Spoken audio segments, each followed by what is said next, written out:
Hello and welcome to another demonstration of TVP Animation 9. In this particular demo, I'm going to be going over taking this sketch. I'm going to explain the pipeline for taking this sketch and turning it into a finished drawing. So I've got all my hotkeys set up. I've only got 10 minutes, so I got to do this fast. Hotkeys and macros all over the place are set up to handle doing this stuff. And first thing I need to do is I need to ink this drawing. So what I got to do is I have to pan and zoom and rotate the line until it suits the swing of my arm. This is probably my optimal swing right here, so I'm going to tilt the line in there. And I'm going to keep my hand. See that? I'm not using my fingertips nor my wrist to draw. I have to touch these 2 points that the line starts and ends at. And I got to use my entire arm. I got to use my shoulder and my elbow to make the maneuver. This will get me the most accuracy and speed, and I don't have to go and use Bezier tools, which are for people who are less than coordinated.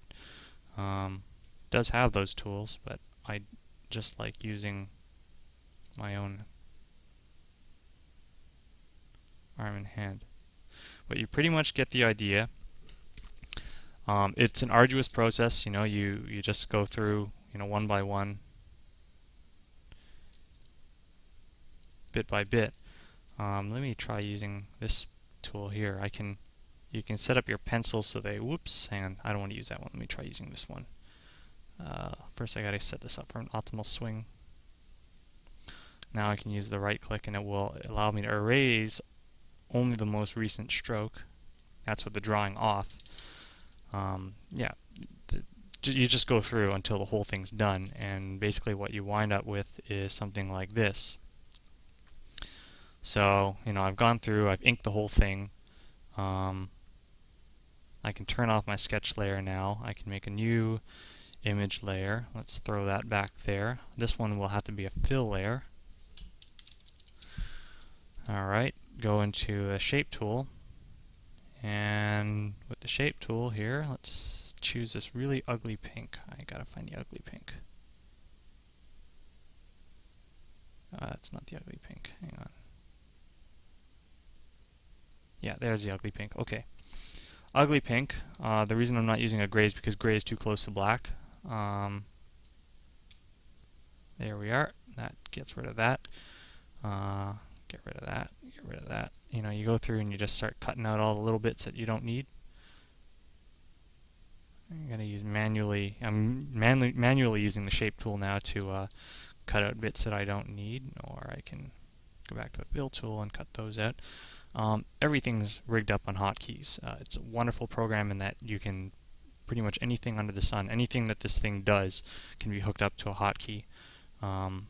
Lock the alpha channel off, take this oh wait, yeah, I need to use other colors now. I'm going to use some other ugly colors to use these to get color isolations. I'm isolating all the separate materials now. And when you're done, you're going to wind up with something like this. Everything's been isolated now. And I threw in a shadow layer and just drew it in with a shape tool. Once you have that, then I can go and I can say, well, I want a new, I'm going to duplicate this layer off.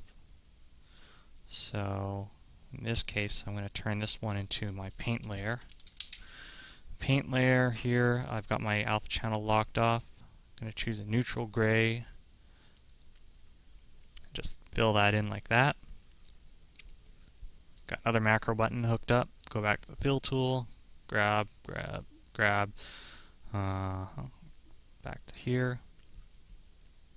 Got to pick my top layer. That's what I love about TVPaint, is that you can go and you can create your own macros. You can create your own utilities just by, if I edit one of these, you can see these are all these separate steps. All of these are just separate steps which I've plugged together, and you can you can just click and drag and add new functions. It's great, and anything that pretty much anything that TVPaint does can be hooked up into one of these. So yeah, I can go and say, let's see, okay, let's make the whole thing white. Let me get into a paint tool, and I'll just use a slightly darker color. Let's use that one here. I can just start paint and shading. Let's see, let's take that rabbit ear over there and shade that down. There we go. So now I have a shadow for the rabbit ear over there. Let's shade the next bit. Let's shade.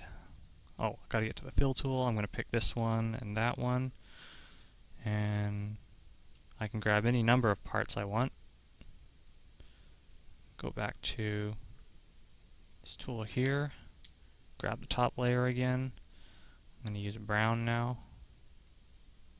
Let's use a darker brown, and just start blasting it everywhere. That's why I do the ugly fill tool technique, because I can work so much faster this way.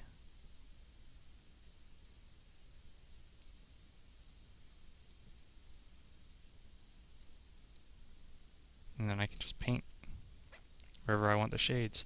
So, going through that, that takes a while. This is basically what I wound up. These were the colors I decided to go with. And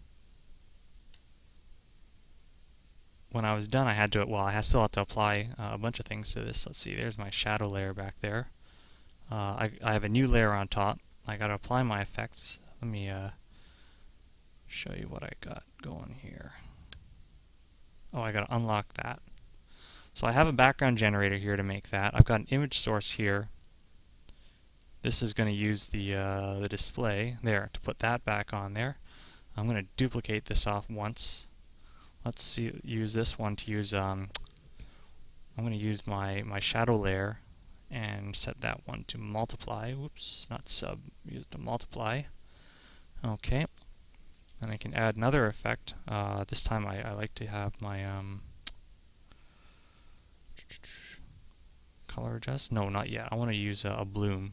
So Stylize Bloom. Bloom's a nice one to put on. And I'm going to turn down the glow width. Oh right, and there's one other thing. See how dark these lines are? So I can add an effect. There's a median blur effect, which I really like. I'm going to drag that underneath the bloom so that takes effect before the other one does. I'm going to set it to light mark and set the radius to 1 pixel. And you see what that does? See how that just eliminates so many of the lines. It does a really nice job. I can add another effect, a color adjustment. I'm going to take the gamma down to maybe try 0.8, maybe 0.7. I can push up the contrast just a little bit. It's really nice what you can do with this thing. Let me take the blue down, take the green down a bit. So it's a great program. Once I'm done, I can apply the effect stack, and it applies it to the top layer. And well, my final result, what I went with earlier after a whole lot of tweaking, was this. This is the result that I went for. This is what I settled on. So you can do everything with this thing. You can do sketching, inking, paint it up, and then you can throw on some effects. Minimize all your lines, and it looks quite nice. Let's zoom in on that.